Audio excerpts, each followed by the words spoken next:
નમસ્તે વિદ્યાર્થી મિત્રો, ધોરણ 7 ચેપ્ટર નંબર 13 ઘાત અને ઘાતાંક.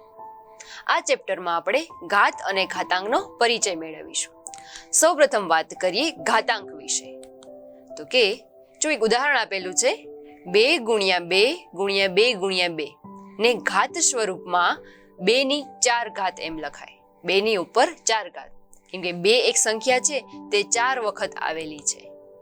જેને 2 ની 4 ઘાત, જેમાં 2 છે તેને આધાર કહેવામાં આવે છે અને જે ઉપર 4 રહેલું છે તેને ઘાતાંક કહેવામાં આવે છે. ત્યારબાદ તેને વચાય કઈ રીતે? તો કે 2 ની 4 ઘાત. 2 ની 4 ઘાતનો અર્થ 2 ગુણ્યા 2 ગુણ્યા 2 ગુણ્યા 2, એટલે કે ટોટલ 4 વાર છે.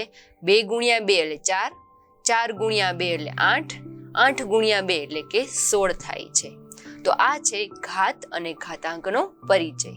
2 ને આધાર કહેવાય, ઉપર રહેલી 4 ને ઘાતાંક કહેવામાં આવે છે.